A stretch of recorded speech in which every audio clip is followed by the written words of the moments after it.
closed with saving the document. I should have shown you how to save the document, and I hope most of you guys have already saved the document. Babda, just mute all Yeah, the other guys. sir. ബാക്കി എല്ലാവരും ഒന്ന് mute ചെയ്തേരെ. Okay, okay. Huh? Huh? Yeah. Okay. So if you guys have not saved the document,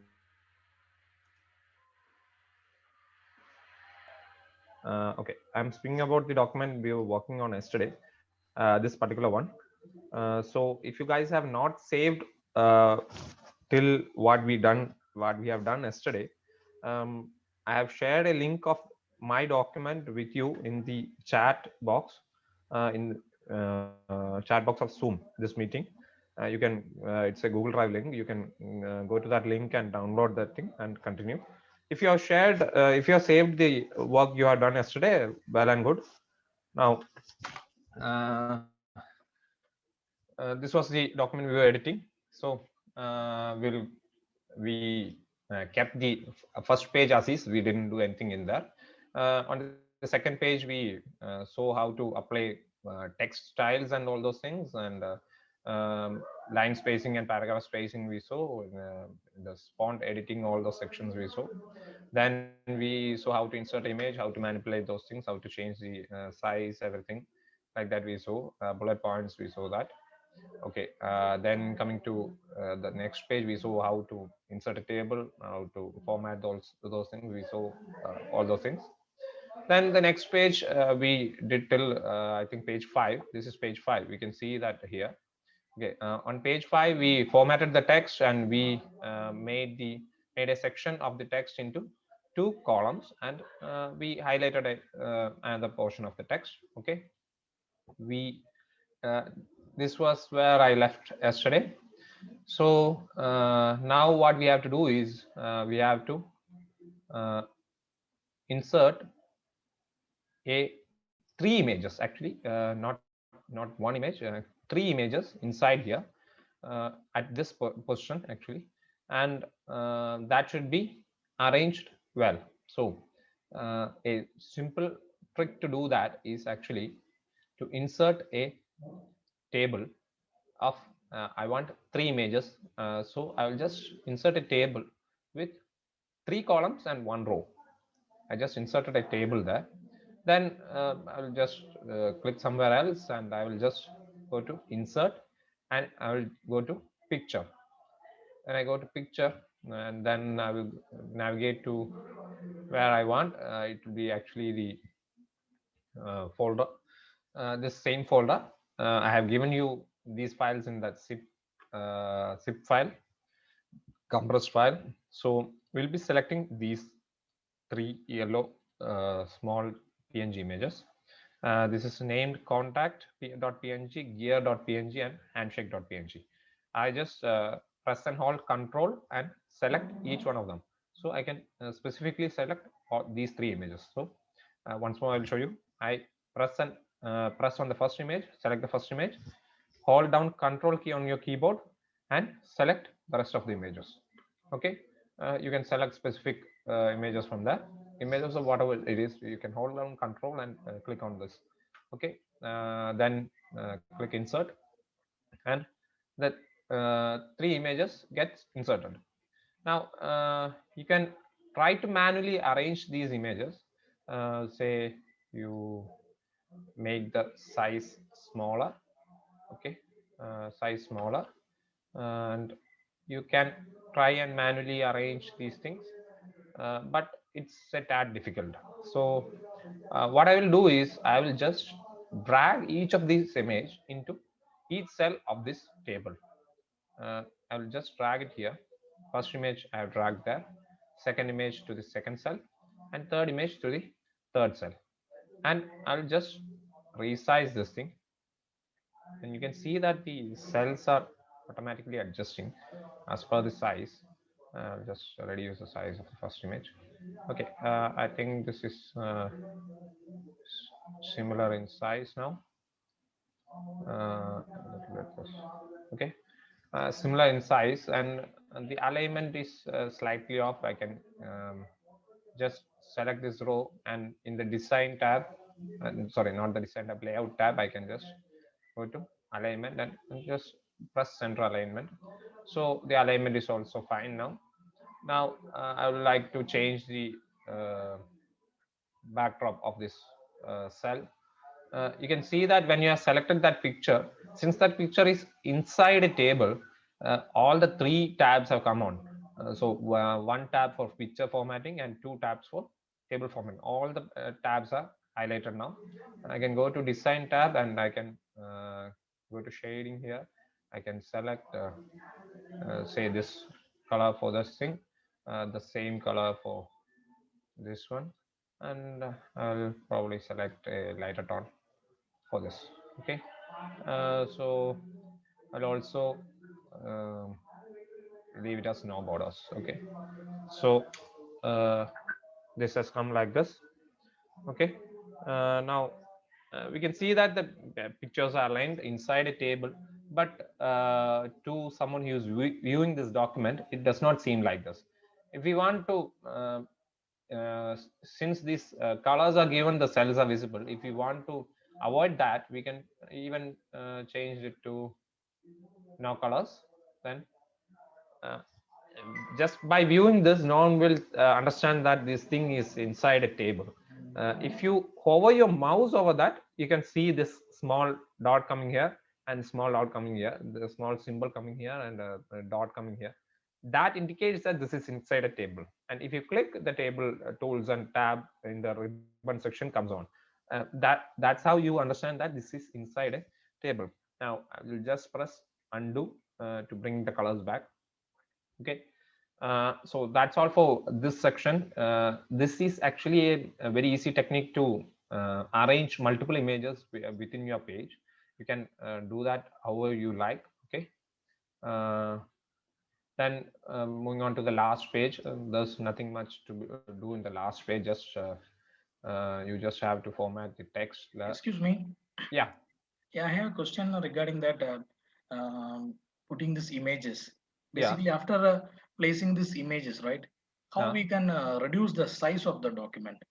Normally, we uh, does the same thing, and normally it comes like all images have the bigger size, like 5 MB, 10 MB images will come like that. yeah, for that, once you have in say this image will be having some much more size. That's probably a 4 MB image, that one.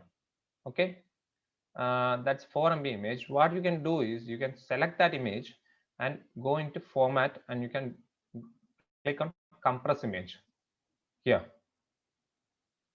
You have to select the image, and you have to go into format and compress image. That actually reduces the size. There's an option to reduce the size to whatever you want. If you want to print, you can reduce into 220 ppi. Ppi stands for pixels per inch. That's actually 300 is 300 ppi is usually used for photo prints. Printing photos, they usually print at 300 ppi. You can go for 220 ppi for almost most of the documents. If you're just viewing it on screen, you can leave it at 150 ppi. And if you want to minimize the image further, minimize the size of the image further, you can select 96 ppi, or you can use the document resolution that compresses the document resolution, whatever you're using that. But I will suggest you pick this one or this one.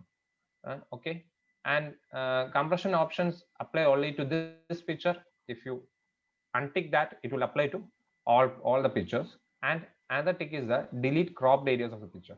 If you have cropped out this picture, I think I missed on cropping the picture. I didn't show that. I think I'll Yeah. just go on and show. I will just select this one, and I will show you how to crop.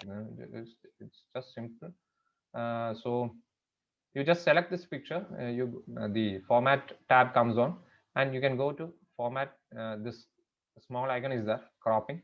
You can just click there, and you can see that small lines have come at each of corners and on the edges. And when you uh, hover your mouse over those icons, the icon changes to that particular sign. So if you click on this corner, and you can see that the image is not moving, just that frame is moving. So whatever will be inside the frame will be left, and whatever will be outside of the frame will be cropped out. When you have found what you are looking for, the size you are looking for, you just click on the crop button again, and it's cropped. Okay. If you want to readjust the thing, if you want to recrop the thing, you can just go on to, again you can click on crop, and you can see that the outside borders of the image are still there. Means whatever portion you have cropped out, that's still there. Word does not delete that thing, this portion. So if you don't want to enlarge the image again, if you have finalized the whole document and this is the final thing you want, you can just delete these portions of the image, what's outside your crop box. Okay, that's what you do with okay, I will just uh, press undo here. I don't want to crop this thing now. Okay.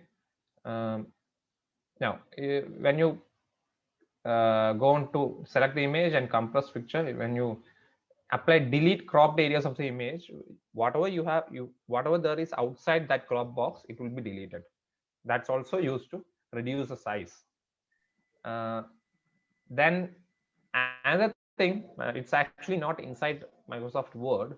Another thing you can use is actually a small software. It's a third party software, not something of Microsoft. It's actually a free software called Irfan View. That's a I'll just go on to my web browser here. Okay.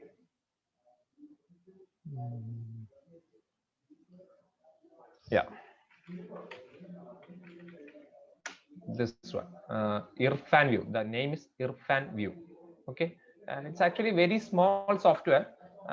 Comes in say 3.5 4 MB size. The software is only 4 MB size, and there are plugins for this software. That plugins come, a whole package of that plugins comes in 25 MBs. So I'll show you that software. I have that in my system installed.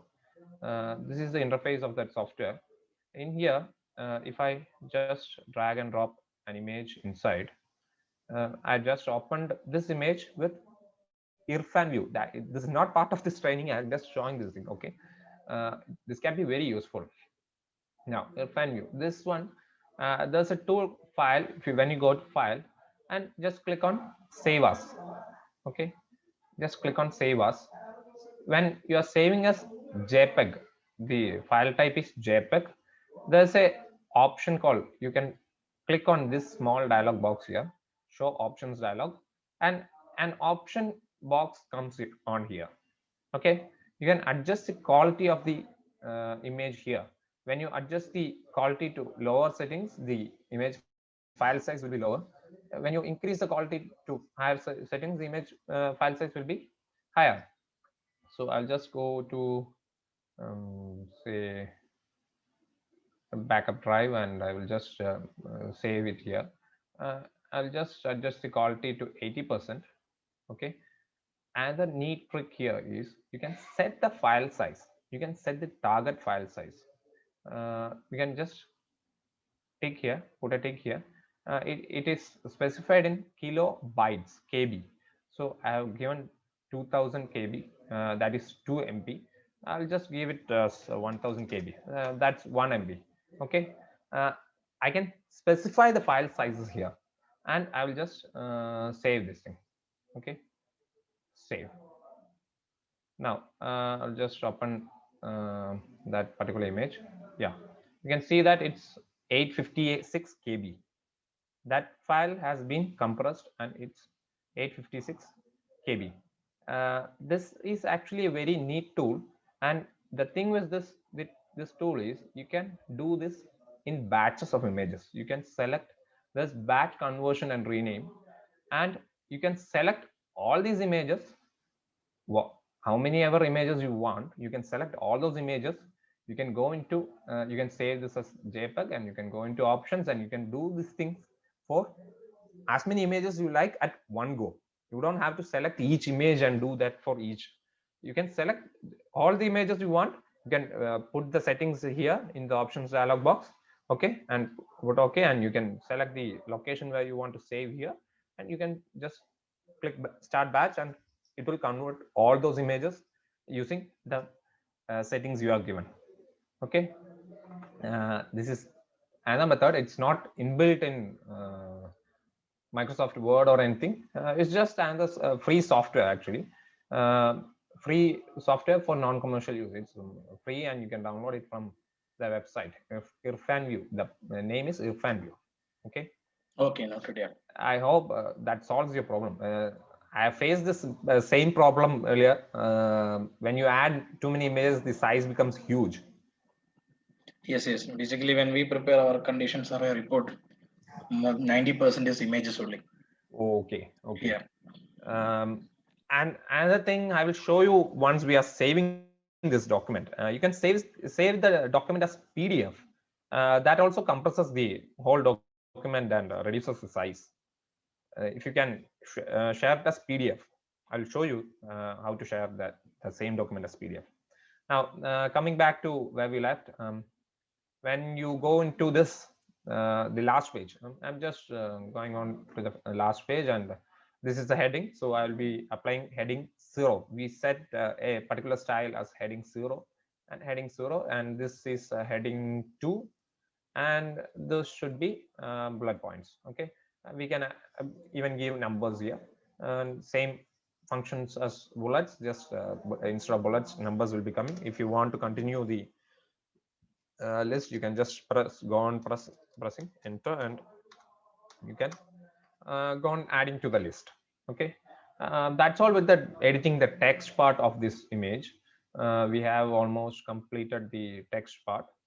Now, uh, say this is the annual report of Amory, and I want to add Amory annual report on bottom of each page. Every page I want to do that. So what you do is you can go this portion, say this portion below the margin is called the footer, and this portion above the margin, this is the margin line. See, this is the margin line. Above that margin is called header. This is header, and below the bottom margin, that portion of the page is called footer. You can add a footer or a header here. So how to add that is, you go on to uh, page layout. mm, Sorry, sorry, not page layout. You want to insert something, so you go on to insert tab, and you click on footer. And menu pops up. This thing, actually this is shown at the footer section of the page, that is at the bottom of the page. You can add a single text, a 3-column text. You can add some alphabets, and this page number will be there. You can add annual, all those things. There are different styles for this thing. You can add whatever styles you want, and just going to add a simple text there. So a simple a text box appears, and you can type in Amory annual report 2018. Say that's what you want, and when you scroll down, you can see that it has come on in every page of the document. Okay, every page of the document has that same text what you have entered. And one more thing, another tab has appeared on the ribbon, top ribbon, that is header and footer tools design. Under header and footer tools design, another tab has appeared, and you can see that apart from the header and footer section, all the other sections have actually lost the color. Means it's not highlighted, it's faded away. See, this section is there. You can't edit the main text of your document, main section of your document, while you are in the header and footer section. Okay, you can edit the header and you can edit the footer. You can edit both, but you can't edit the main section. Okay, inside the design tab, what we can see is we can insert page numbers. So I'll go to the header, and I will just insert page number top of the page. I want the page number to be on the right side, so I just insert the page number. You can see that the page number has appeared continuously from the starting first page to second. All those pages have page numbers in there. Now, what I want to do is, I don't want the page number and this AMD annual report on the footer to appear on my front page, on my first page. So what I will do is, I'll just give a tick here, different first page. You tick here and see what happens. I'll go to the first page. The page number has disappeared. The footer has disappeared.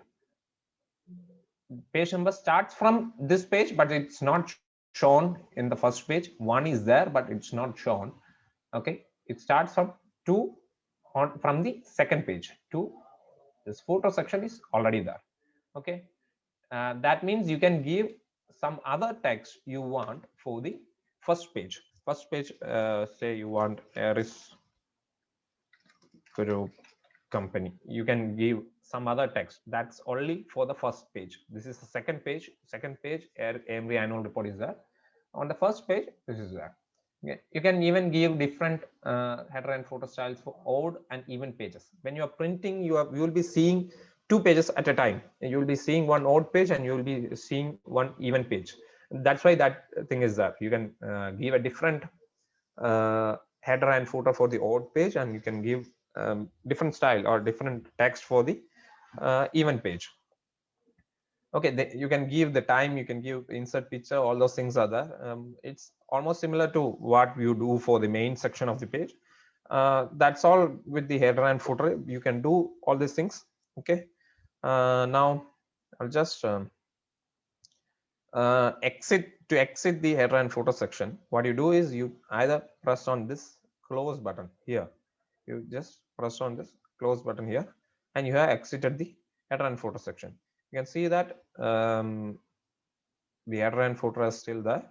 It's Aris Group company. This first page. This is AMD annual reports. Okay, first page number is not there. Now, if you want to again re-edit the header and footer, you can either go to insert and again click on this header and footer, or otherwise you can go to any page on its header or footer section. You can either select header or footer section. You can come into there and you can just double click there. Double click with your mouse. Double click and you go into the header and footer editing section. Okay, you can just edit whatever you want, and that will appear on every page except the first page, because we have selected different first page. Okay, and if you want to exit, you can, as shown previously, you can either click here, or you can just click somewhere else on the main section. You can double click somewhere else and you will exit the header and footer editing mode. Okay, you just double click somewhere else and you have exited the header and footer editing. That's how you exit this header and footer editing thing. Okay, now we'll just go on and add our front page here. To edit the front page, I'll just I want the front page to look a little different, so I will just go to insert, and I will just add a shape. We have inserted pictures. The clip arts also available. You can just go to clip arts and you can search for something like that. I have searched for gears, and you will get clip arts from Microsoft website, and included clip arts inside. These are only three clip arts are there inside. You can insert any of these if you want. I'll just leave it at that. Okay, I'll be inserting shapes now. On the shapes menu, if you click on the arrow, you will find the many shapes there. And it's all self-explanatory, and whatever you see, you get that shape. So I'll just insert, say,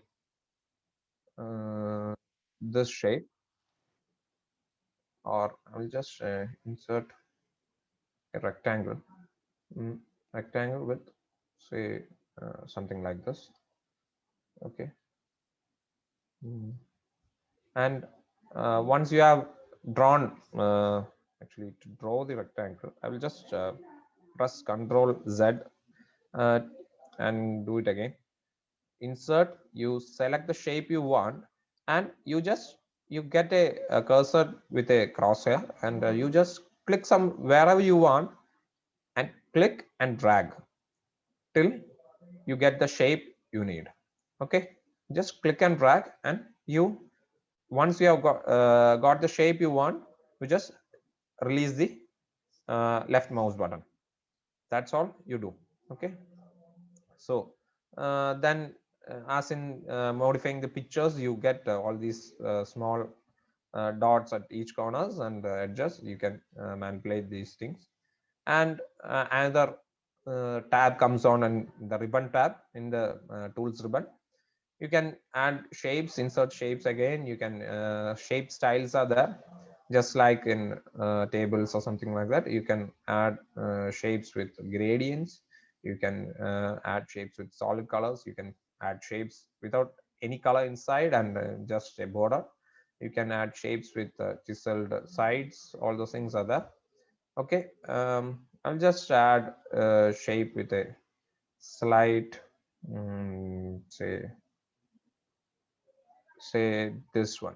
Okay, a slight gradient is there. I will just add that thing, and I can change the shape fill to whatever I want. I can change it to picture. I can change it to a gradient. I'll just select this color, and that for that particular color I need a gradient. I can choose whatever gradient I want. I'll select this gradient. And for the outline, you can see that there's a small outline there.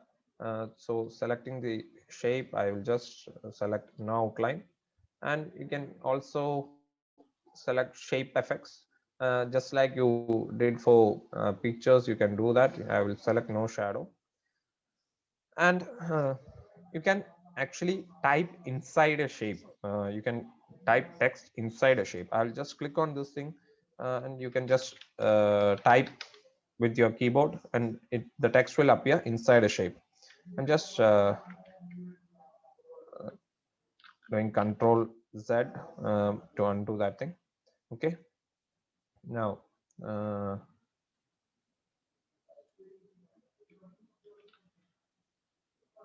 okay, uh, now what I will do is I will insert an image picture, just straightforward. You can find a front cover image in the kit I gave. You can just insert that front cover and insert.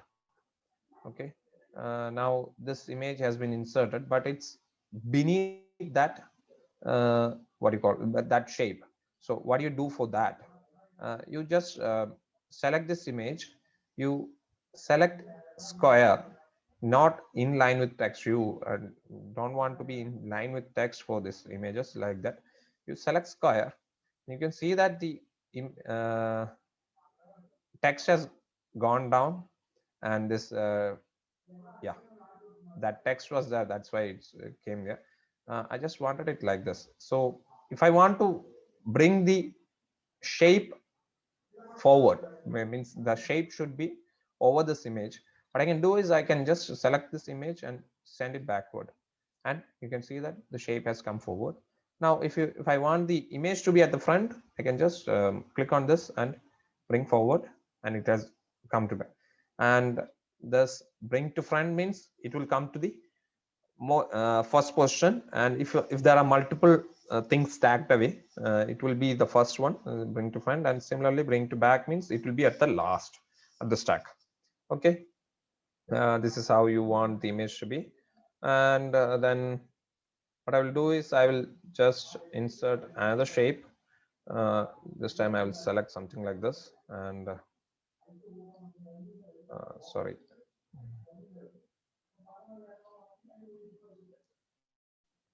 yeah, I'll just set there's a shape like this.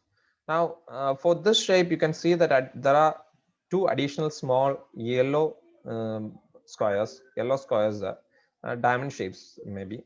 You can click on those and see what happens. Click on those and drag. You can see that this cutting, this slit is being adjusted with those yellow. And for this side, you can adjust like this. Okay, you can adjust opposite sides like this. I'll just put this thing here, maybe like this. And I will just shape fill. I will select maybe a gradient, and I'll just copy this text, uh, annual report. Sorry, what happens is when I select this text, this image also gets selected. So I'll just delete that text. I will type it again. That's because this section, this is actually in line with the text. This shape is actually for that, text wrap is in front of text. I will just give square for that also. So this will be positioned here. Okay, and I'll just type inside this annual report 2018. Okay, and what I will do is I'll go on to the home tab. I will increase the text size. Once I select all these things, I will increase the text size. Okay, I will click the alignment to this side, or I will just keep it center aligned. I will just increase the size a bit. So this thing comes like this. Okay, uh, I'll just get this image to little top. Where did that go?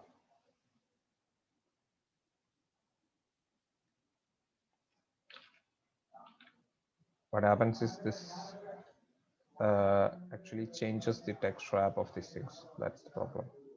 I'll just put that in square. Okay. Uh,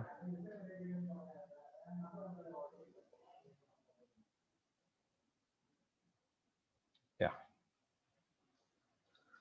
So the front page will look like this. Now, if we zoom out, we can see the front page will look like this. You can further adjust the front page by including text or whatever you want there. Say you want to add text about the company or something like that. Company name you can give the address, all those things here. Address, email ID, all those things you can give here, and it will complete the look of the first page or front page. Okay, now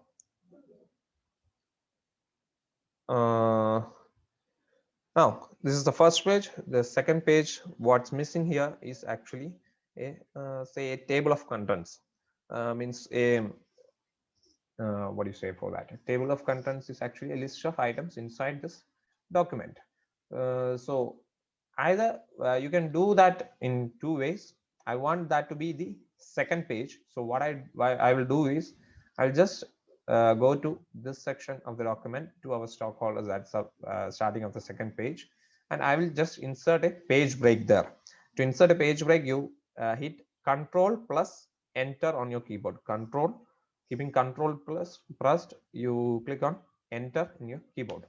Okay, that inserts a page break, or otherwise you can go to the Insert tab and insert page break there.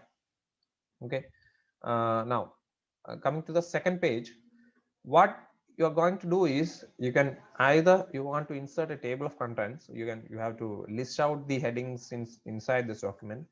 Either you can do that manually.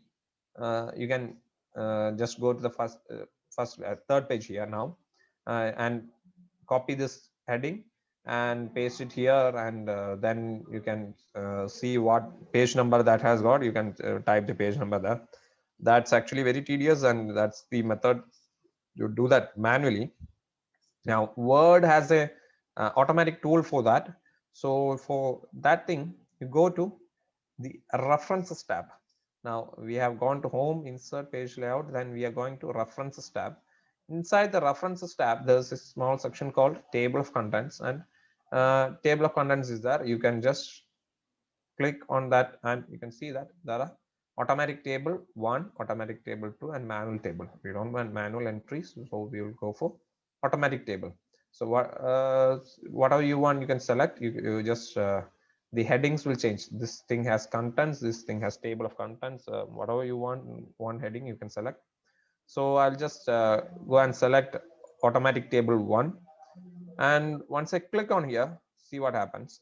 I just clicked, and you can see that the table of contents has been automatically populated with the exact text we used on this document. Okay, it's showing the same text to our stockholders. That's the first main heading. It has four subheadings: strategic highlights, financial highlights, operating highlights, and looking ahead. It shows all those four subheadings. Then financial summary, that's on the fourth page. Even the page numbers have come correctly. Fourth page, financial summary. Okay, financial statements is the fifth page. Okay, I can do like this all day, or what I can do is, when you click somewhere on this thing, you can see that a small pop-up dialog opens. Current document, control click to follow link. That means these texts actually have a hyperlink or a link to somewhere. When you click on that document, you can go somewhere. It will take you somewhere. So since you are editing this document, to go where that hyperlink points, you have to hold click control. You have to hold control on your keyboard. Just hold control and see that mouse pointer changes to a hand symbol, a pointing hand symbol.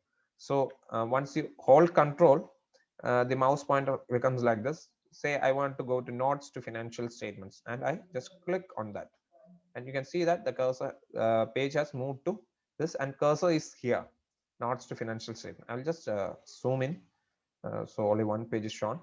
Okay, notes to financial statements. Okay, I'll just go to top of the page. Go back here. I'll show you once more. Say you want to go to auditor's report, the last of the page, last page. On the seventh page, you just hold control and click on independent auditor's report. Okay, click and you are on the last page. This is actually very useful for going to the uh, that section of that particular page. Okay, now uh, one, I told you that this is actually automatically updated. So if I change something, say I change to our stockholders, to our esteemed stockholders, I changed to our stockholders to our esteemed stockholders. So we'll see that, we can see that it has not changed in the table of contents. To make that changes appear here, what we'll do is we'll just click here, click somewhere on the table of contents, and you can see that a table sort of thing has come on, and on top left of that there's a small button called update table. You just click on update table, and a small dialog box opens up, and it asks you whether you want to update page numbers only, or you want to update the entire table. That is self-explanatory. If you want to just update page numbers only, you can do that, or you can just update the entire table. I gave update entire table and okay, and you can see that to our esteemed stockholders has also appeared here. The page numbers will also be updated like this. Okay, this is how you insert table of contents.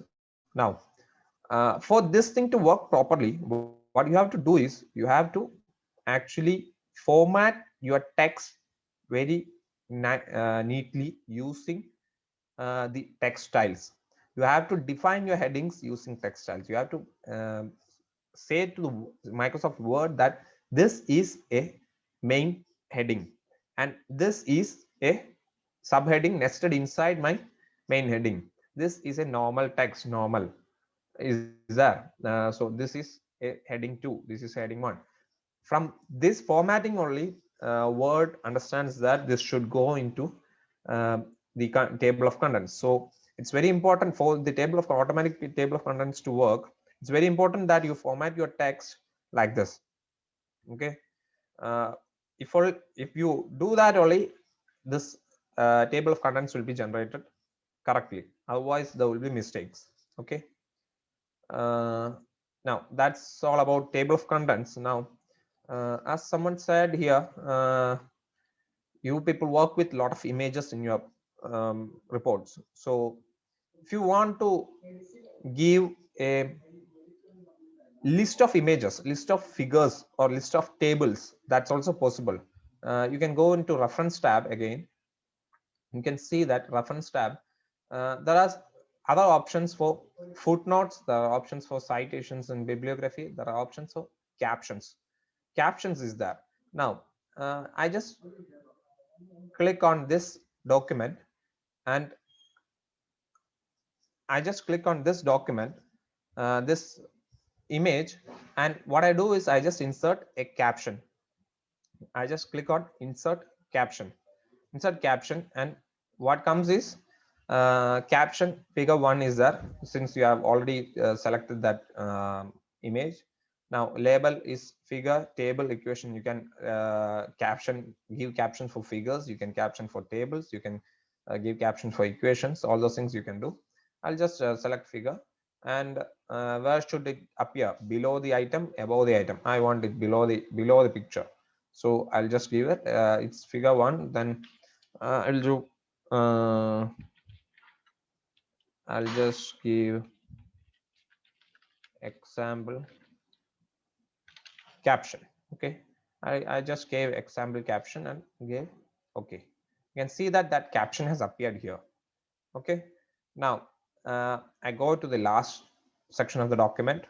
I click here, I insert a page break by hitting control plus enter, control enter, and I got a page break, and I went to the next page. Now here what I do is there's this button called insert table of figures. See, insert table of figures.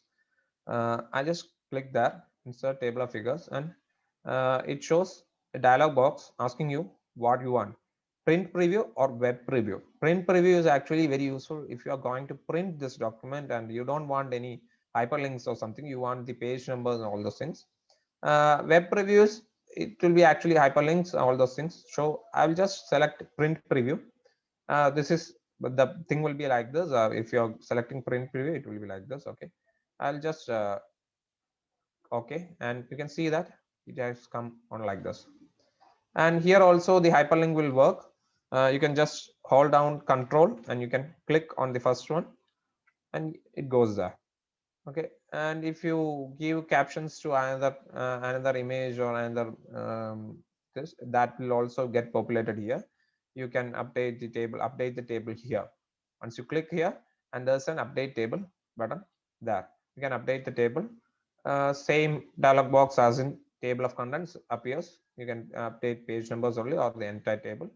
That's okay. That's how you insert table of figures. Similarly, you can insert table of list of tables, tables and list of figures. Okay, both are similar in function. Sorry. Now about inserting footnotes and references. Footnotes and references. Now I don't know whether you guys using these things. When actually I think I last used references in when I was in college. References is actually when you cite something from some other published work or somebody else's work. It's a very good practice, or it's actually what do you say, mandatory in some cases, to refer or cite that work in your document. You have to give explicit credits to the person who created the original work. So how you do that is, say for example, I took this section from some book. I took this section from some book and I want to give the credit to the publisher of that book. So what I will give is, I'll just click at the end of that section, and I'll just go to references tab again, and then click on insert citation. Insert citation. Now when you go to insert citation, there's only add new source is there, or add new place order is there. I'll just add new source. Add new source. Now adding new source, a small dialog box opens up, and it has type of source in the first section. So you can select different types of sources: book section, journal article in a periodical, report, website. All those things are art, sound, recording, performance, film. interview, you can miscellaneous, and you can select any of these sections. And for each item you select, there will be different details of this particular item you have to give. You can select book, and it will show all the title, all those things. You can say article in a periodical, it will show relevant details for that. You can click on website, and it will show the relevant details for website URL, web page, name of the web page, all those things. You can select art, and it will show the relevant details for art. For film, it will show the relevant details of film. So what patent, you can it will show relevant details of patent. You have to fill those things whatever is shown. So I'll just select a book, and I will just uh, fill this thing with say Dean James. I'm just using some names here. Okay, Dr. Dean James. Hey, it was published in 2015 maybe. City, I will just give Delhi. Publisher, uh, okay, Oxford Press. Oxford. I'll just give something like this. Okay, and I will just give okay. Okay, and you can see that the name has come here. I gave the name Dean James, and the book was published in 2015. Now, only this much came, and that came in brackets. What Word has done is, actually Word is using a particular style called APA fifth revision, fifth edition, for showing bibliographies. This is actually standards for citing other documents in your reports. Different established standards you can use, whatever is followed in your industry. Maybe you people are following IEEE 2006, so IEEE shows only numbers here, and what will be you will be showing is, will be putting your bibliography, maybe somewhere. I'll just go somewhere in my document where I want to put my bibliography, and I will go to the reference section, this portion, and I will just insert bibliography. And you can see that in bibliography, for number one, it is D James, Doctor, Delhi, Oxford 2015. That's the format IEEE recommends for citing other works, other books. It has formats for citing other things also. Then I guess MLA is a popular format for showing uh, works, especially in US, I understand. Okay, so here only James is shown, and on the bibliography section it shows James Dean, Dr. Delhi, all those things is there. Then there is ISO standard is there. ISO, it it displays the name and the year in bold, and all those things followed. Okay, and here what happens is James 2015. ISO also specifies a numerical reference.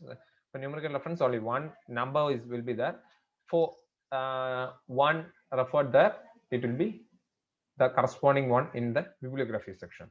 So that's how you insert a bibliography section, and you cite other works inside your document. Now, apart from citing other works, you can provide explanations to say to your main content in as footnotes, in your page. So to insert a footnote, say you want to insert a footnote for this section, you just click here, and you come here in the references tab again. You go into footnote section, and you click insert footnote, and you can see that wherever I click, there's a number called 1 there, and on the bottom of that particular page there's a small line, and there's a footnote. So I'll just type whatever I want in my footnote, the explanation to that thing, or say some other important notes, or NB or something like that. Whatever I want, I will just do that, and it will stay at the bottom of that particular page, on which page this number is shown, that footnote indicator is shown. It will stay at the bottom of that page. It won't be affected to whatever you do at the say main text. It won't be affected with whatever you do with the main text. It will stay at that page. That's the importance of doing this with footnotes. Okay. Say I want to insert another footnote here.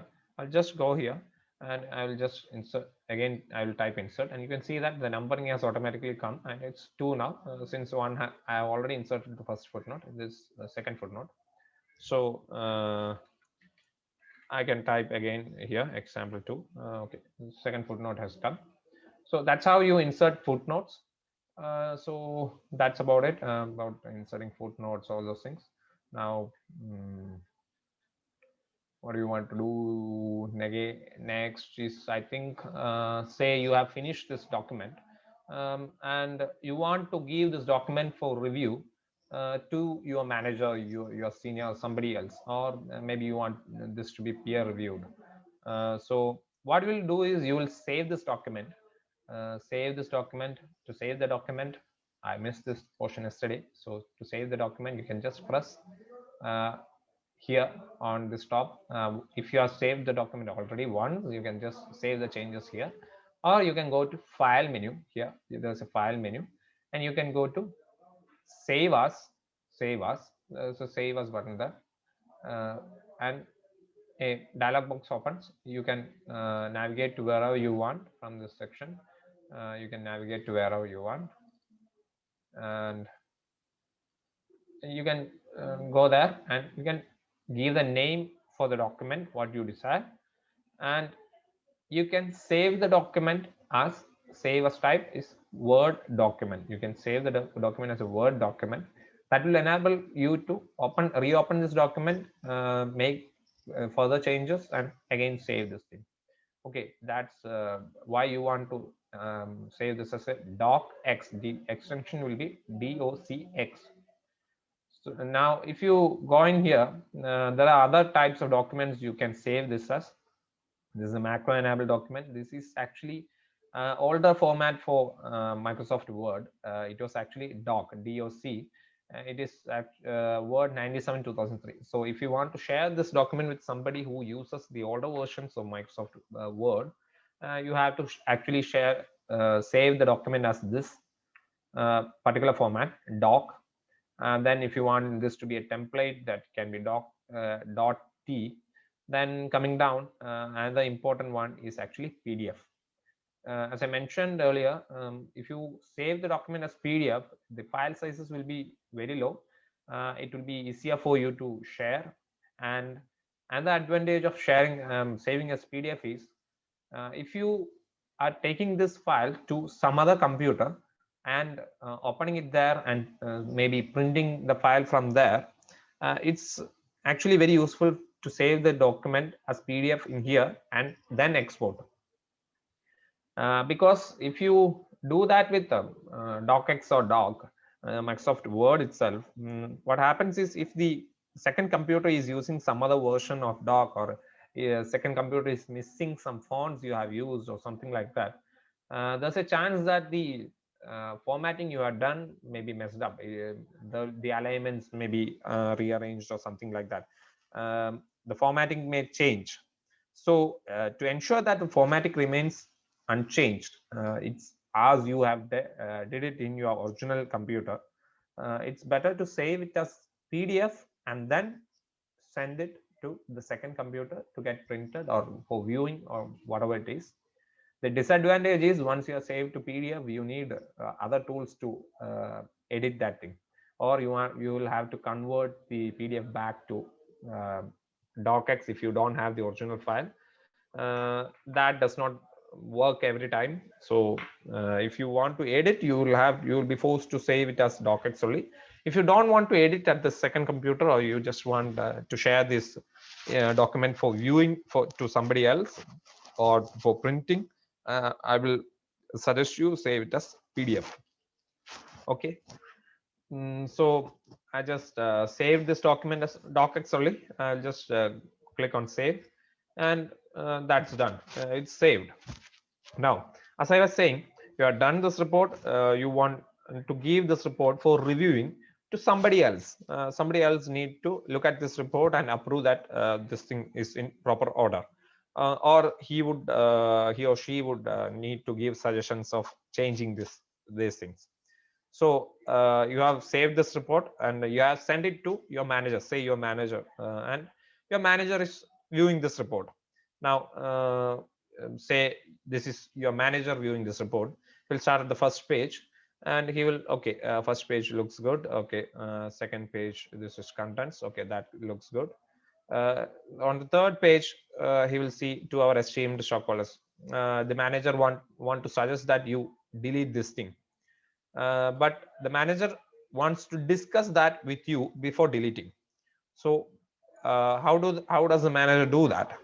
So for that, what he can do is he can go to the review tab. There's a review tab here, and he can actually review a few things. The first one is that should be done by the original author of this document, is proofing for spelling and grammar on all those things. So that is spelling and grammar. Once you check for spelling and grammar, and once you click there, uh, any spelling or grammar mistakes that word found will be highlighted and it will be shown here also. There's another method to do that. I will just click cancel here. uh, you can either click here or you can just click on the bottom left portion. There's a proofing errors. uh, I told at the beginning of this the previous session that uh, when you see a cross here, it actually says error. So if you go to this, click on here, you can see that the error has been highlighted. Now errors will be highlighted with either green lines or red lines. Green usually indicates some grammar or sentence mistakes, and red lines usually indicates spelling errors. So say I uh, delete this thing. So this actually indicates a spelling error. And for any error you see, you can right click on that and it will show, word will show suggestions here. And you can click on whichever suggestion you like and it will be applied and that error will be nullified. So here also you can do that, or you to go to the next error, you can just click here. Okay, and it's already, the right click has already been done, and it suggests to, you can select whatever you wish, or you can just ignore this thing and you can tell word to ignore. I'll just select something like this. Say I will select the first one and it has gone. So all the errors have been corrected. I can see that there's a tick mark here and it says no proofing errors. Okay, spelling grammar check is complete. Okay, no proofing errors and it shows a tick mark. That's the first review you want to do. This should actually be done by the author, not the manager. And then as I said, the manager needs to discuss whether to include esteemed in the document with the original author of this document. So if this was a printed document, if this was hard copy in a printed paper, he would have done is he would have highlighted this text and he would have scribbled on the margins whatever comments he need, if this is necessary or something like that. You can do the same in soft copy of Microsoft Word. How you do that is you select whatever text you want to highlight. Esteemed is what I want to highlight here, and you go into review section here and you click on new comment.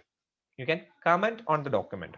You click on new comment and you can see that on the right margin section there's a comment section opening up, and it shows a comment connected to this word, and I can type my comment here. Is this necessary? Okay, that's one way of doing this. Okay, he can go on commenting on anything he wants. He can comment on he can add comments here.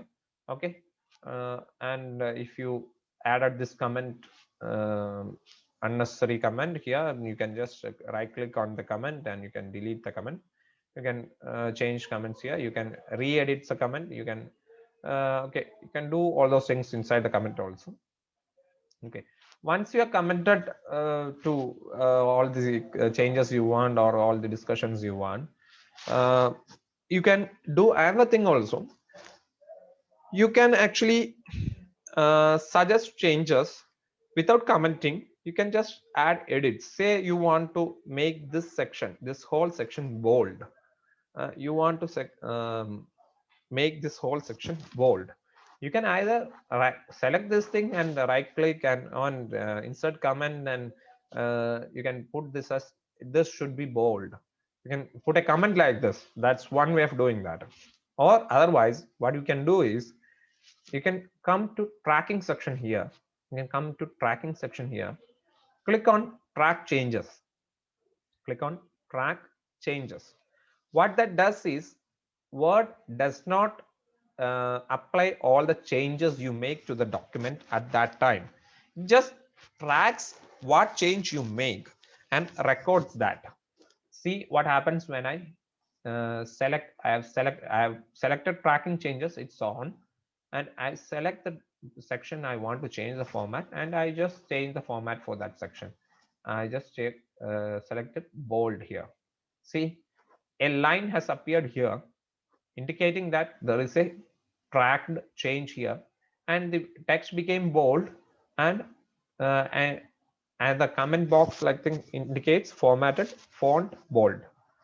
You can do formats like this. You can change whole text, say operating highlights. I want to change this to say this one, strategic highlights. I want to change this thing to main highlights. I want to delete strategic. I just selected and deleted strategic. It shows a cross over the strategic button, and it has changed the color to red. And I will just add main space here. See, whatever changes I make will be shown in red. That's because Word has assigned the color red to my user, the user who is using this computer, this particular computer. If somebody else using some other computer is making the changes, that will be shown with some different colors. So each user commenting on a particular document will be displayed using different colors. So the manager has changed these things. He has suggested changes to formatting. He has suggested changes here. He has given comments also. Now he just this turns track changes off, and he just saves this document and sends it back to the original author who had done this document. Now what the uh, author of this document, original one, have to do is he have to review the all the suggestions given, and he have to decide on whether to apply that or to include more comments, or to discuss it further. He can do all those things. So he will open this document. He will start from the top. There will be there's no change here. So when he comes here, he can see that there's a comment here. So what he can do is he can just come here on this changes section. In the review tab, there's a changes section, and okay, sorry, yeah, changes section. You can just click next. Next means the next change suggested through comment or through tracking changes will be highlighted. So this is the change suggested. So I'll just I can either delete this thing, or I can just delete the comment and keep this thing. I'll just delete esteemed also. I don't want that. Okay, I'll just okay, that particular comment is resolved now, and I will go again put next. So this is another suggestion he has given, that is highlighted now. The manager wants to change strategic to main. So I'll just I can click accept or reject here. If I want to accept the change, I will just click accept. If I want to reject the change, I will just click reject. If I want to see how this document will look with the changes applied, I can uh, see that before applying or rejecting this thing by going to find show markup. I'll just go into original. Original. This is the original document, and this is the final document. Final document with changes applied. The markup is not shown. Markup is the changes, suggested changes. So this is the final document, how it will look. This is the original document, and this is final with changes marked. So I have selected this change. I'll just reject that change. Reject. So since I have rejected strategic, there's no need for main here. I'll just reject that also, and it has automatically gone to the next suggestion, the next changes suggested, and I'll just accept that thing. So once I accept, okay, document contains no comments or tracked changes. All the comments have been resolved. Okay, and you can see that the change has been applied. This is how you compare documents. You review the documents and you give the document back and do the changes and commenting and discussion, all those things. This is actually a very old method, or in the previous versions only you had to do that.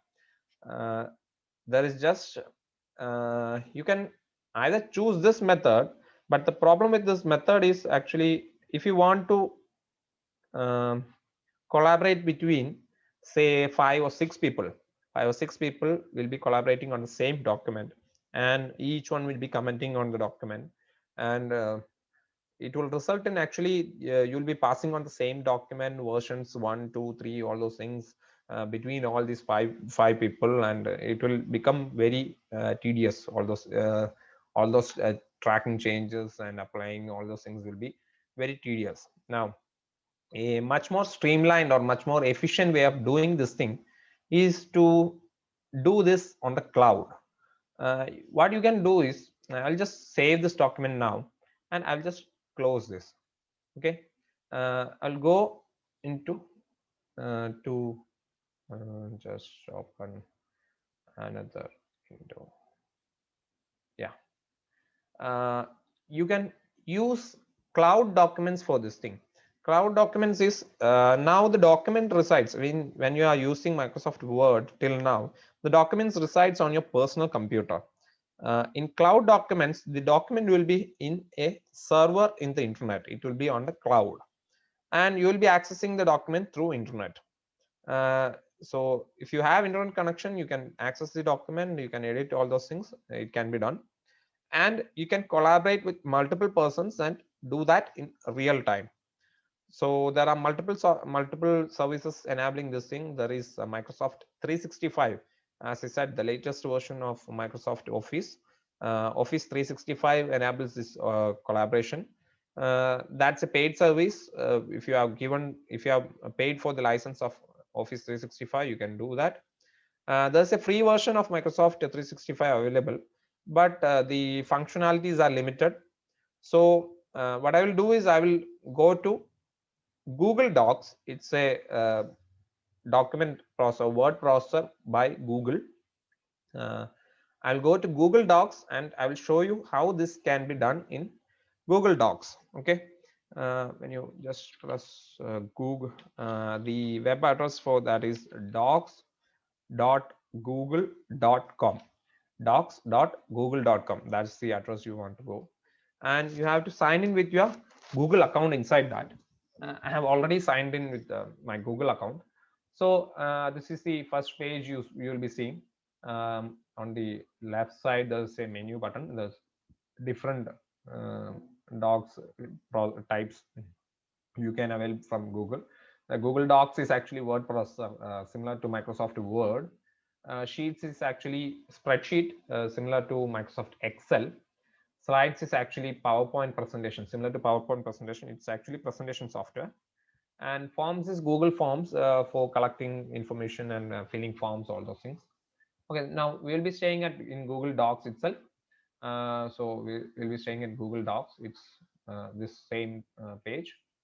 And the start of the page, there's a section called Start a New Document. You can start blank document, or you can choose any of these templates. You can click on this template gallery to expand this thing, and you can find templates of different sections. CVs are there, letters are there, personal documents are there, work-related documents, project proposals, meeting notes. Templates, you can find templates for all these things. Sales, education, all these templates are there. Okay, this is the template gallery. I will just go back, and there's a recent documents. Recent documents, you can find that all the recent documents you have opened, it will be there. I use Google Docs quite a lot. That's why my recent documents is populated with so many documents. Okay. So what I will do is I will just start a blank document. Blank.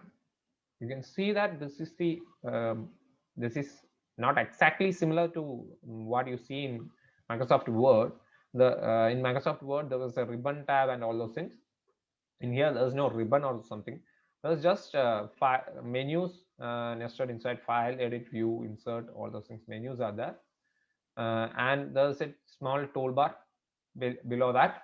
It shows the major or most used tools inside. Undo, redo is there, print is there, spelling and grammar, paint is there, then normal text, Arial, all those things is there. Text font is there.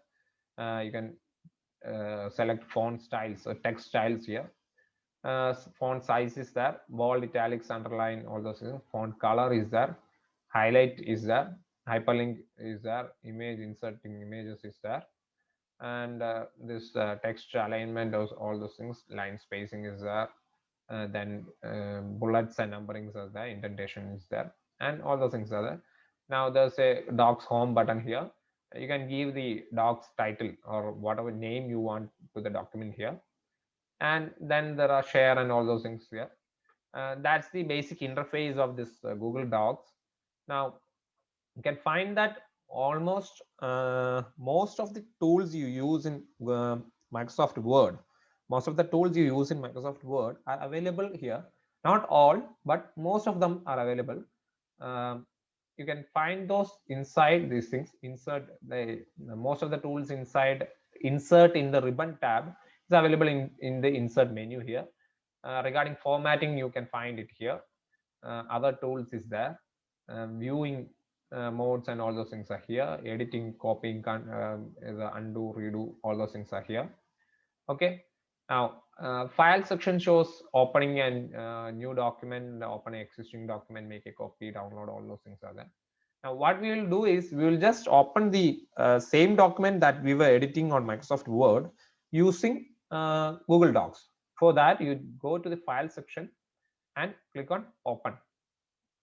Okay, and you can see that open a file from my drive. I told you all the documents you edit using Google Docs is actually shared in a server in the internet. So it will be, since it's a Google product, it's stored in your Google Drive, and it takes the space from your Google Drive. And this is the all documents saved inside my drive. If somebody else has shared a document with me, I can find it here. All the documents starred is here, recent documents is here, or you can upload a document here. You can upload a document here. I'll just go to the folder there. Yeah, this is the folder that I have saved, and this is the particular document we were working on. I'll just drag this thing and drop it inside here, and it will just open up.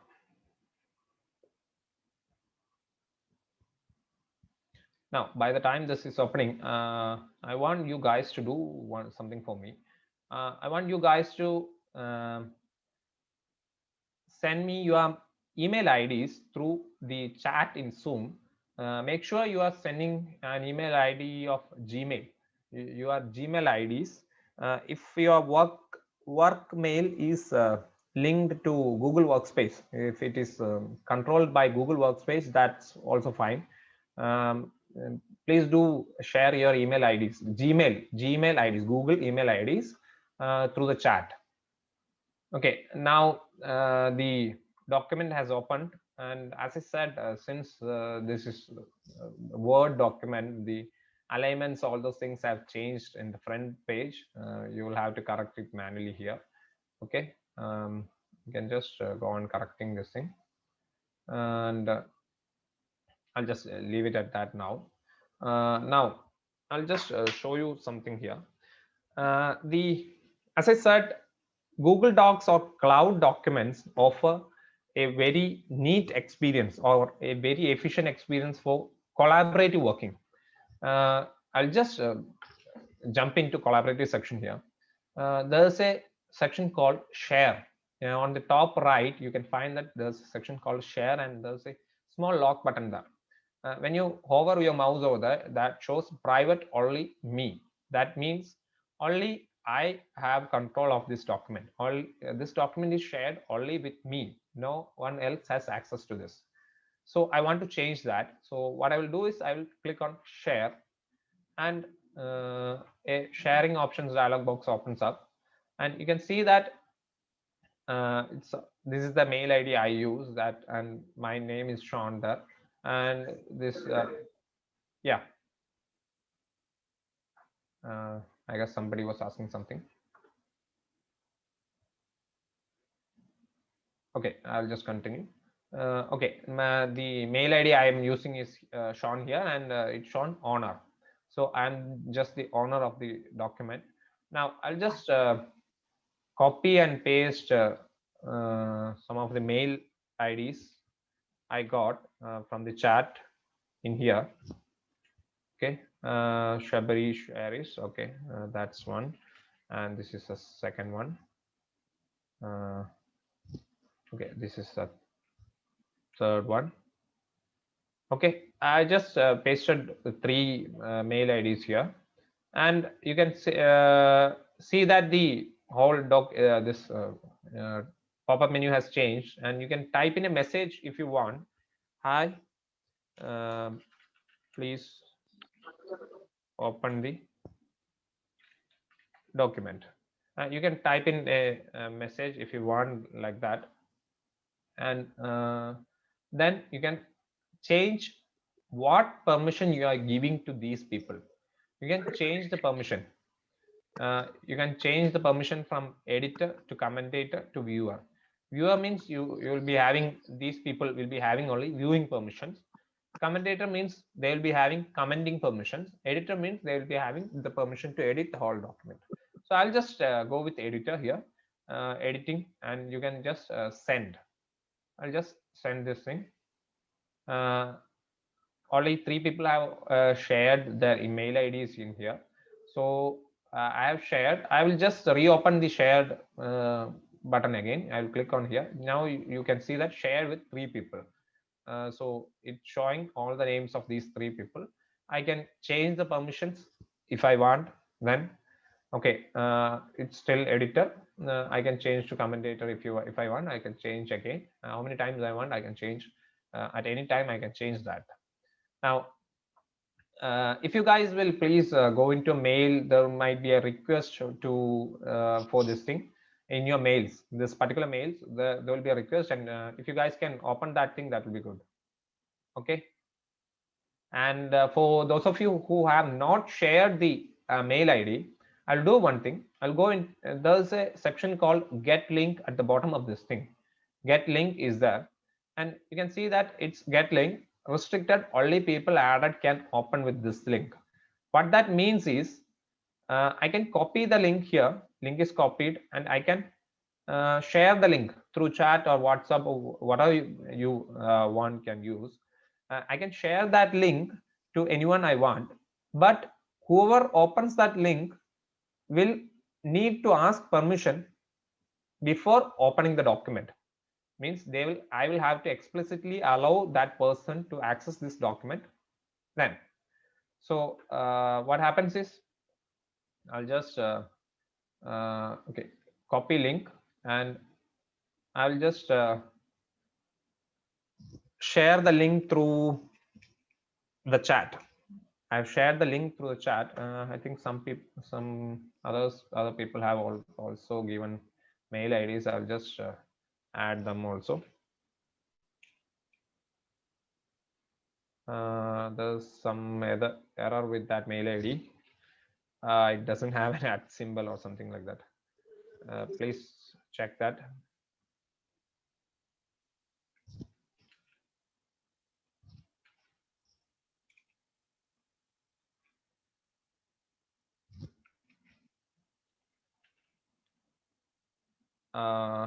This mail ID was from Shweta Shadi. Yeah, got it.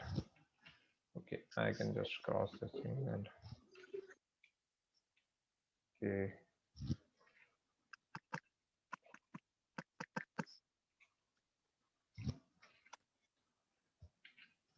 Yeah, send. I have just sent that thing, and all you guys would have gotten a mail in your mailbox saying you have got access to the. I have shared this particular document with you. The document name is annual report start. All those things is that. Okay, you can open that link there, and for those of you who are trying to open the link from the link I shared in the chat. It will be showing like you people will be I will just no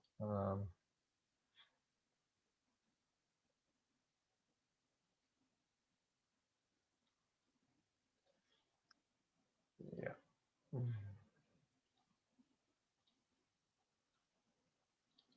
Yeah, for those guys who have tried to open the link I shared in the chat, it will be showing something like this. You need access, ask for access, or switch to an account with access. You can request access, and in my mail ID, there will be some request mails will be there requesting access. Okay, I guess nobody has requested the mail. Uh, okay, to change that, what I can do is I can go into share again. I can go in here, change to anyone with link. Change to anyone with link. Thus, anyone with link. That means anyone with this particular link, the same link will be there. Link can open the document. It is shared to the public, and with that link you can give it as viewer permission, or you can give it as commentator permission, you can give it as editor permission. I'll just give it as commentator permission now, or I'll just give it as editor permission again. Editor permission, and it's changed. Okay, permission updated, done. Okay, so now you can try again with that same link I have shared in the chat box, and you can just sorry, I think I shared to just one person. I've shared the link again in the chat box, and you can see that you can open this document now using that link. In actually, anyone with that link can open. Now, those people who have opened the link will be shown here. Means those people who are actually currently working on this document will be shown here. There are people with names and profile photos and all those things. Those are people who I explicitly gave permission using their Gmail accounts. Okay, then there will be anonymous people, anonymous followed by some animal name. That's actually a method used by Google to differentiate different anonymous people there. The blobfish is there, anonymous sheep is there, anonymous loris is there. These are actually people whom are using the link I shared in the chat. These people will be actually using the link I shared in the chat.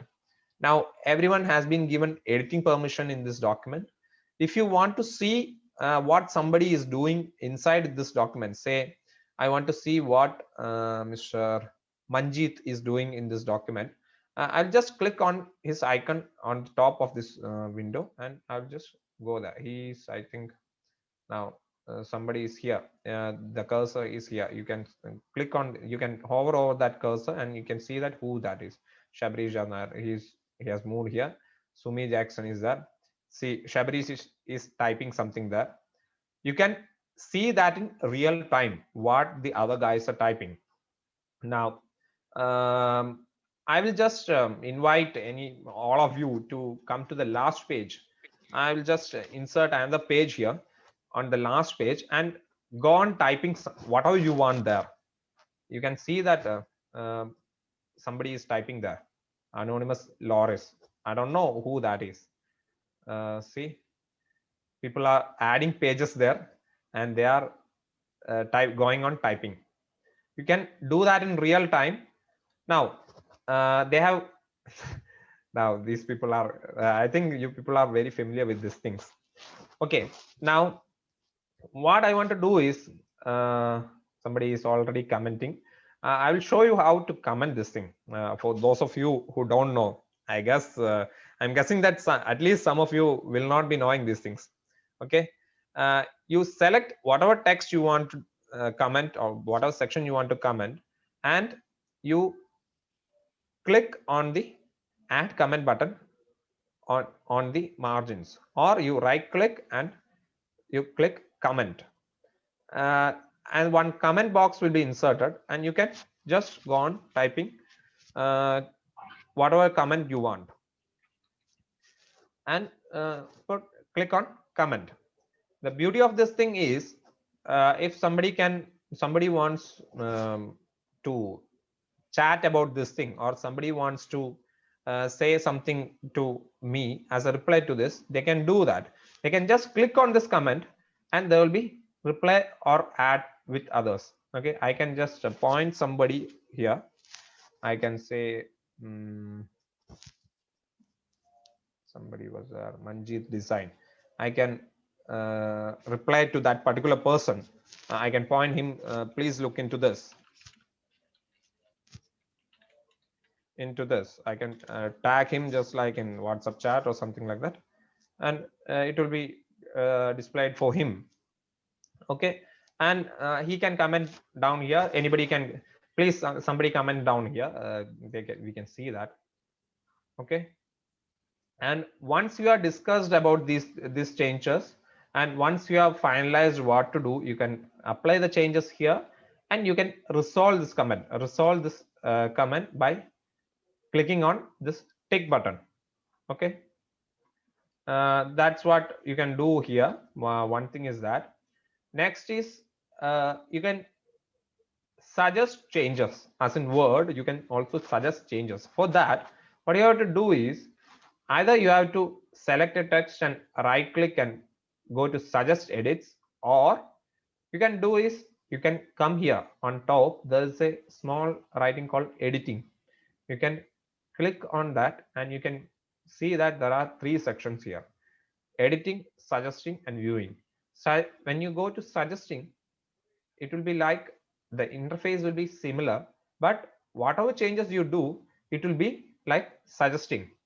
Now, for our previous comment, Mr. Shabarish has commented done.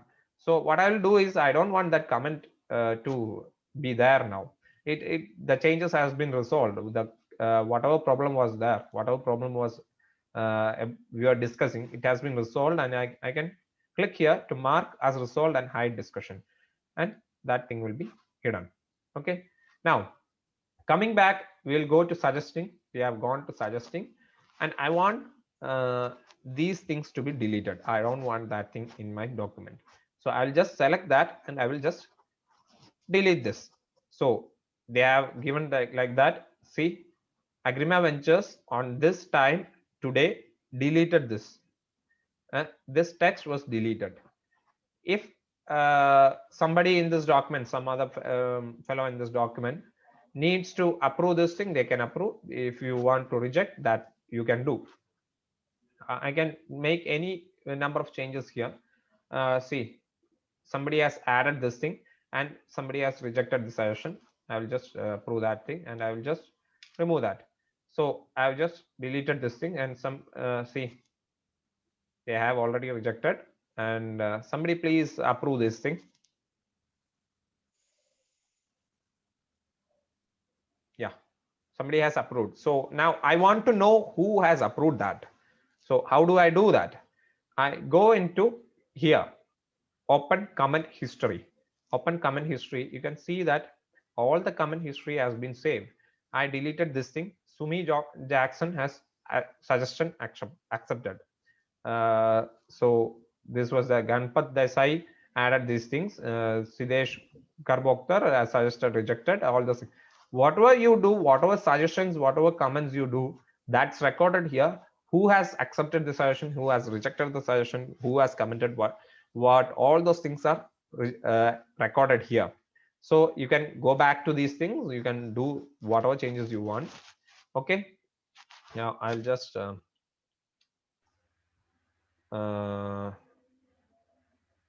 okay, I'll just go back to editing the document. And if you I told you how to chat about a particular section of the document by commenting on that. If you want to chat with the whole about the whole document with the whole group, you can get a chat box here by the side of all the names, all the anonymous names, all those things. There is a show chat button. You can go to show chat and you can go on typing. There's a small chat box there. You can just chat about the whatever document you want. It will just remain here. Okay, that is one thing. So whatever type of collaboration you are using, it will be actually very useful here. You can collaborate with multiple people on real time. Whatever changes they will be doing, it will display to you at real time. What at that time when they are changing this thing, you can chat about particular section, particular word, particular line of a document in real time. Just about that thing, you can add comments to any section. You can add comments to images if you want.